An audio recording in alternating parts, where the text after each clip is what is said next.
कवच, कृषि एवं किसान कल्याण मंत्रालय, भारत सरकार।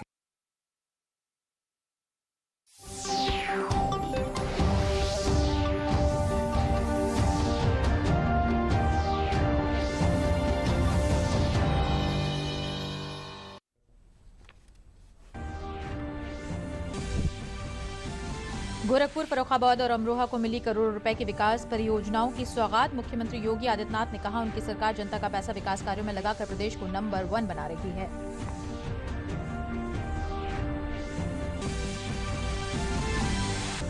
प्रधानमंत्री नरेंद्र मोदी कल उत्तराखंड के हल्द्वानी का करेंगे दौरा। 17,500 करोड़ रुपए से अधिक की परियोजनाओं का करेंगे उद्घाटन और शिलान्यास।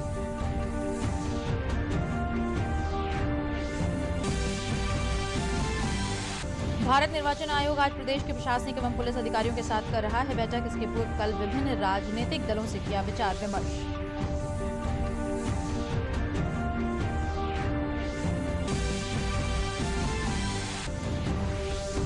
बुंदेलखंड के लोगों के जल्द ही घरों में मिलेगा पानी। हर घर नल योजना के तहत घरों तक पहुंचाया जा रहा है पानी का कनेक्शन।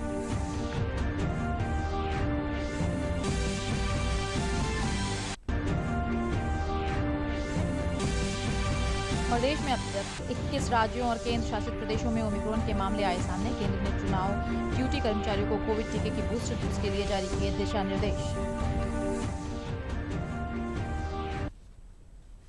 नमस्कार, मैं हूं सिमरन सिद्दीकी और अब समाचार विस्तार से। मुख्यमंत्री योगी आदित्यनाथ ने गोरखपुर में ब्रह्मलीन महंत अवैधनाथ जी महाराज की प्रतिमा का अनावरण किया। साथ ही मुख्यमंत्री ने नगर निगम के कार्यालय भवन का लोकार्पण भी किया। इस अवसर पर अमरोहा जनपद को 525 करोड़ रुपए की 262 विकास परियोजनाओं की सौगात मिली। इस मौके पर मुख्यमंत्री ने जनसभा को संबोधित किया। और स्मरणीय क्षण को गोरखपुर का सभी पार्षदगण इस भवन के साथ जोड़ करके गोरखपुर के विकास की ठोस योजना को आगे बढ़ाने का कार्य करेंगे।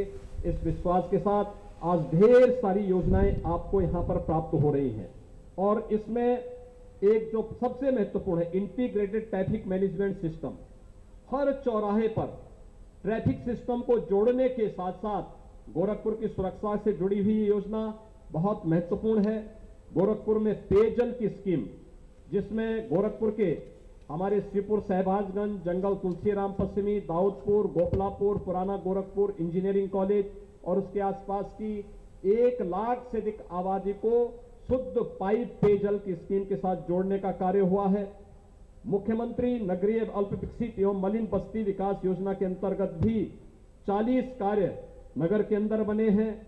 सड़क और नाली के 61 अन्य कार्यों को इसके साथ जोड़ा गया है। इसके साथ ही गोरखपुर में स्वच्छ भारत मिशन के अंतर्गत अधियारी बाग में एक सामुदायिक शौचालय का निर्माण का है, 2 नालों के निर्माण का है। इसके साथ ही गोरखपुर में कुछ क्षेत्रों में नए सीवेज योजना को आगे बढ़ाने का है। स्मार्ट सिटी मिशन के अंतर्गत मल्टी लेवल स्मार्ट पार्किंग की व्यवस्था है। रामगढ़ ताल की सुंदरीकरण की फेज 2 योजना नया सवेरा के पास आगे बढ़ाने का है। सॉलिड वेस्ट मैनेजमेंट की एक कार्रवाई को आगे बढ़ाने का भी है और विभिन्न वार्डों के 123 कार्य विभिन्न वार्डों के विकास से संबंधित इन कार्यों का भी है। और साथ साथ आज गोरखपुर को एक नई सौगात मिली है। इलेक्ट्रिक बसेज आज गोरखपुर के अंदर प्रारंभ हो चुकी हैं। कल से आप इलेक्ट्रिक बसेज से गोरखपुर की यात्रा कर पाएंगे। मुख्यमंत्री योगी आदित्यनाथ ने आज अमरोहा में 43 करोड़ रुपए की 31 विकास परियोजनाओं का लोकार्पण और शिलान्यास किया। जन विश्वास यात्रा के क्रम में यह कार्यक्रम अमरोहा के सुखदेवी इंटर कॉलेज हसनपुर में आयोजित किया गया था। इस मौके पर मुख्यमंत्री ने जनसभा को संबोधित करते हुए कहा कि दीवारों से निकलने वाली नोटों की गड्डियां और सोने की सिल्लियां पिछली सरकारों के काम नहीं बल्कि उनके कारनामों को उजागर कर रही हैं। आज वही पैसा हम लोग विकास में लगाकर उत्तर प्रदेश को नंबर 1 बना रहे हैं।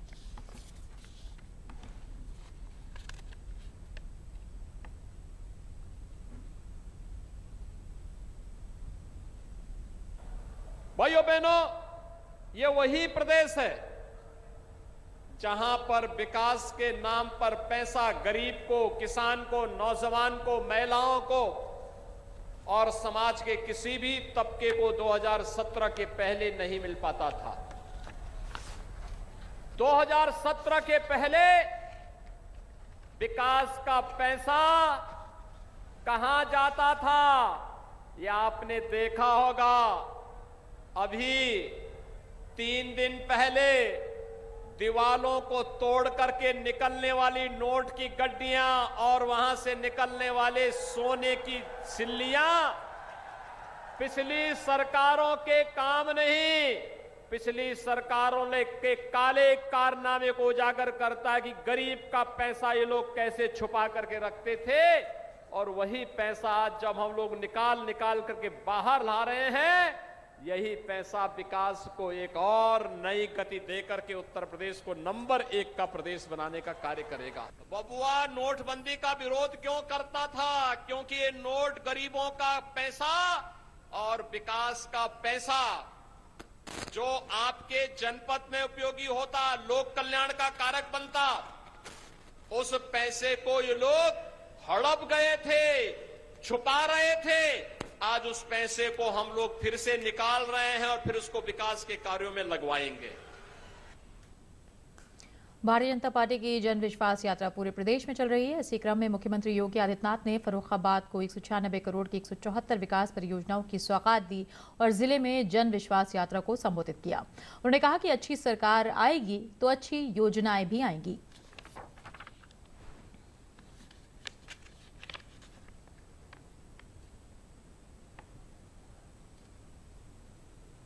वर्तमान में पूरी दुनिया कोरोना महामारी का सामना कर रही है। कोरोना में उत्तर प्रदेश के प्रबंधन को पूरे देश ने और पूरी दुनिया ने स्वीकार किया। प्रधानमंत्री मोदी जी के नेतृत्व में फ्री में टेस्ट, फ्री में उपचार, फ्री में वैक्सीन, सबको वैक्सीन। कितने लोगों ने वैक्सीन लिया है? बहुत सुंदर, अभिनंदन आपका। जिन लोगों ने 1 डोज ली है वे दूसरा भी ले लेंगे और जिन्होंने 1 भी डोज नहीं ली है, आपके परिचित होंगे, अगल बगल कहीं होंगे, गांव में होंगे, पड़ोस में होंगे, उनको भी बोल देंगे कि कोरोना का वैक्सीन कोरोना महामारी से बचाव का सबसे बड़ा कवच है।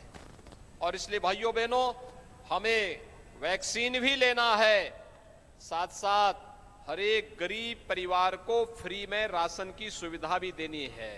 राशन की सुविधा कितने लोग ले रहे हैं? अभिनंदन आपका, बधाई। अब तो डबल इंजन की सरकार है तो राशन भी डबल मिल रहा है। यह अधिकार आपका है। अच्छी सरकार आएगी तो अच्छी योजनाएं आएंगी और जब बुरी सरकार आएगी भाइयों बहनों, तो यही अन्न सपा के, बसपा के या कांग्रेस के नेताओं के घर में चला जाता और उनकी तिजोरी भरती।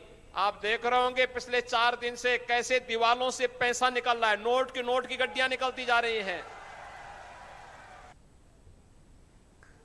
जनपद वाराणसी में भाजपा की जन विश्वास यात्रा की सेवापुरी विधानसभा के कबसेठी क्षेत्र से शुरुआत हुई। जनपद की महिलाओं, किसानों तथा ग्राम वासियों ने जन विश्वास यात्रा का स्वागत किया। जन विश्वास यात्रा विभिन्न जगहों से होते हुए रोहनिया कैंट, दक्षिणी और उत्तरी विधानसभा होते हुए शिवपुर में रात्रि प्रवास करेगी। यात्रा का संचालन भाजपा के प्रदेश अध्यक्ष स्वतंत्र देव सिंह कर रहे हैं।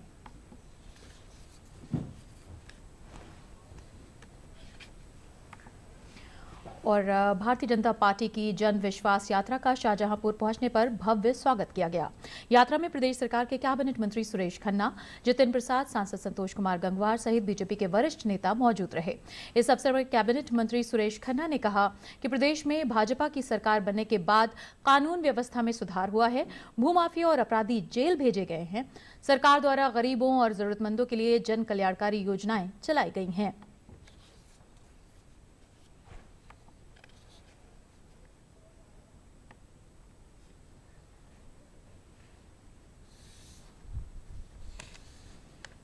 जनता की स्वाभाविक अनुकूलता है भारतीय जनता पार्टी के साथ जुड़ने की। ये स्वाभाविक अनुकूलता का परिचय है कि हर गली से, हर मोहल्ले से, हर सड़क से आदमी ने गर्मजोशी से स्वागत किया। ये किसी के लाए हुए लोग नहीं हैं। ये किसी के बुलाए नहीं है। इन लोगों ने स्वयं प्रेरणा से जन विश्वास यात्रा का स्वागत किया। यही दिखाता है कि किस प्रकार से भारतीय जनता पार्टी के प्रति लोगों का समर्थन उमड़ रहा है। और आज मुझे विश्वास है कि भारतीय जनता पार्टी अपना रिकॉर्ड स्वयं तोड़ती है और भारतीय जनता पार्टी आने वाले चुनाव में 350 सीटें मिली थी, अब की 350 सीटें से ज्यादा मिलेंगी। कल प्रधानमंत्री की कानपुर में रैली से पहले फसाद रचने की जो साजिश की गई थी, पुलिस ने उसका पर्दाफाश कर दिया है। पुलिस ने सीसीटीवी कैमरे और वीडियो फुटेज के आधार पर समाजवादी पार्टी के पदाधिकारियों को गिरफ्तार किया है। सपा पदाधिकारी ने प्रधानमंत्री की रैली से ठीक पहले कानपुर के नौबस्ता में खुद अपनी गाड़ी में प्रधानमंत्री का पोस्टर लगाकर तोड़फोड़ और आगजनी की थी। ये वीडियो फुटेज रैली से पहले ही वायरल किए गए थे। इसका उद्देश्य भाजपा कार्यकर्ताओं को उकसाकर बड़ा बवाल करने का था। पुलिस ने इनके खिलाफ संबंधित धाराओं में मुकदमा दर्ज किया है।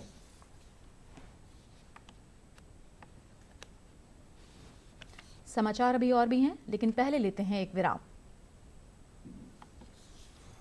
Come on boys, let's go practice. अरे रुक यार, मेरे बैंक अकाउंट में गलत एंट्री का प्रॉब्लम हो गया है। अरे तो बैंक को कंप्लेन करना। बैंक को लिखे 1 महीना हो गया है, बट वो गूगली पे गूगली डाले जा रहा है। तो आरबीआई के बैंकिंग लोकपाल को इन्फॉर्म करो। रुक, मैं समझाता हूँ। जैसे क्रिकेट में थर्ड अंपायर, वैसे ही आरबीआई का बैंकिंग ओम्बुड्समैन। आरबीआई कहता है अगर बैंक आपकी कंप्लेंट को 1 महीने में नहीं सुलझाता तो आप आरबीआई के कंप्लेंट मैनेजमेंट सिस्टम पर ऑनलाइन कंप्लेंट कर सकते हैं। ये आरबीआई का आसान तरीका है आपकी कंप्लेंट सुलझाने का, और वो भी फ्री। आरबीआई कहता है जानकार बनिए, सतर्क रहिए।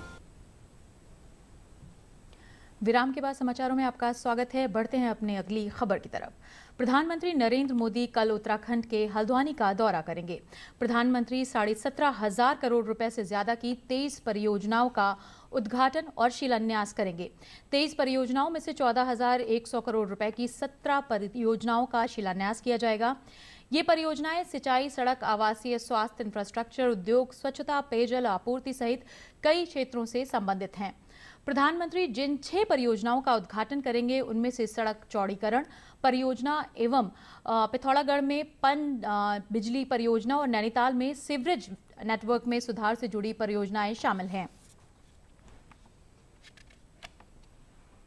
मेरठ में केंद्रीय इलेक्ट्रॉनिक सूचना प्रौद्योगिकी उद्यम एवं कौशल विकास राज्य मंत्री राजीव चंद्रशेखर ने प्रदेश के 5वें और देश के 62वें STPI मेरठ सेंटर का लोकार्पण किया। केंद्रीय मंत्री ने सेंटर का निरीक्षण किया और छात्र छात्राओं से संवाद भी किया। उन्होंने कहा कि उत्तर प्रदेश को डिजिटल बनाने में STPI सेंटर अहम भूमिका निभाएगा।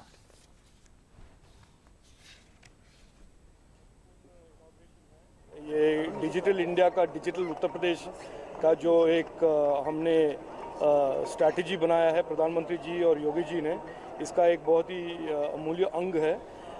पिछले दिनों में हमने इंटरनेट एक्सचेंज भी खोले हैं मेरठ में। आज STPI के सेंटर ऑफ एंटरप्रेन्योरशिप खोल रहे हैं। इसका एक बहुत ही एक बड़ा सिग्नल ये है कि जो पहले पिछले सालों में जो IT का जो एक कंसंट्रेशन हुआ करता था बेंगलोर में, हैदराबाद में, पुणे में, दिल्ली में, ये इसका एक जो कहते हैं एक मूवमेंट हो गया है टुवर्ड्स उत्तर प्रदेश। और ये डिजिटल इंडिया का, डिजिटल उत्तर प्रदेश का जो एक माहौल बन गया 5 साल में, जहाँ जो दुनिया के निवेशक आ रहे हैं, यहाँ पे इन्वेस्ट कर रहे हैं, इलेक्ट्रॉनिक्स के फैक्ट्रीज बना रहे हैं, टेक्नोलॉजी की कंपनी शुरू करना चाहते हैं। और भारत बना है इस कोविड के दौरान दुनिया के सबसे बड़े स्टार्टअप इकोसिस्टम, और सबसे बड़े ज़्यादा FDI आ रहे हैं इंडिया में। तो इसका सब हम एक वर्जन बना रहे हैं उत्तर प्रदेश में। इसी के साथ समाचार समाप्त हुए। नमस्कार।